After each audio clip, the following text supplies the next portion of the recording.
Hi, here's the April update for the Malaysia My Second Home program. The big news this month was that on April the 1st, they opened the borders, and apparently there's a lot more tourists coming here now. You have to be vaccinated, or at least to have caught COVID in order to get in. So there are still a few rules, but the fact is it's a lot easier to get here.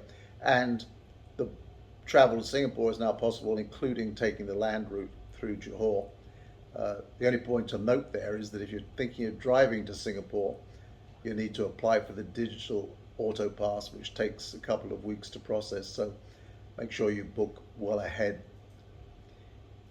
In terms of Malaysia My Second Home, the new fees, annual visa fees have been introduced. They went up from 90 ringgit a year to 500. That is now in place. It also seems they are only renewing the visa for 5 years, even if your passport is valid for a longer period. So it looks like they're bringing in the 5+5 rule for existing participants, which was not announced previously.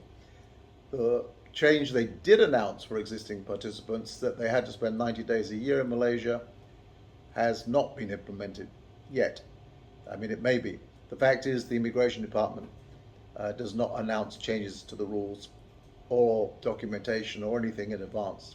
You're just told when you get there that there is a change. For example, when you renew your visa, you're required to obtain a letter from your bank which says that they still hold the fixed deposit.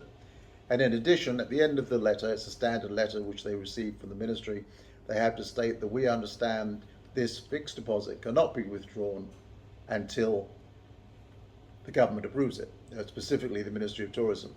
Well, we just put in a couple of renewals, and the Immigration Department said, oh, it says and money cannot be withdrawn until the Ministry of Tourism approves it. That's wrong. It's the Immigration Department that has to approve it. So you must get the letters changed, and the final paragraph of the letter has to state that the immigration is the only authority which can release the funds or authorize the release of the funds. That would seem to be irrelevant, frankly, in terms of satisfying the government that the fixed deposit was still in place, but the fact is the immigration sets the rules, and that was a change which again was not announced to us. In terms of COVID cases, we are seeing a good decline, and I guess that's the reason that the borders have been opened. So that seems to be going in the right direction. The other thing we're noticing is a huge increase in the number of people interested in the Sarawak visa. The fact is, the vast majority of people who write to us, to our help desk, and ask for the latest rules and regulations, as soon as they hear them, they come back, or they don't come back at all. They come back and say, well, that's just too strict for us. I can't meet those conditions. We do tell them about the Sarawak visa, and so far we've had about 30 people we passed to our partners in Kuching who've expressed interest in the program and said they want to apply. That compares with one case of somebody applying over here for the visa. Now, maybe other agents are doing better than us, but with only one application in the 6 months since the program restarted, I think that our predictions of Malaysia losing out badly is going to be factual. Sarawak may benefit, but West Malaysia will lose out by these new rules. So I'm hoping, we're all hoping, that at some point this government or some future government will realize this and take steps to make the new criteria a little bit more attractive. You can still attract quality people, but they don't have to make nearly 10,000 US dollars a month in order to become an attractive resident of Malaysia. Which, by the way, 10,000 US dollars is way beyond the average income of most Malaysians, and in fact beyond the income of even well-off Malaysians. So that's a reality.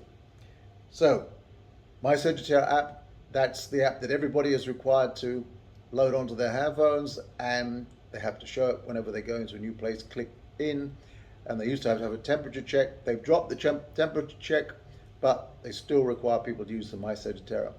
The minister has said he will probably phase it out. He wants to see if opening the borders causes any kind of surge in cases, wants to make sure no new variants are on the horizon.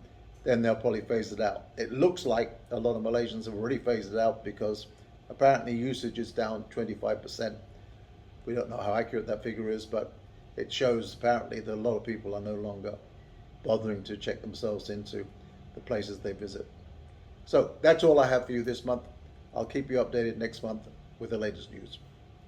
Take care. Bye.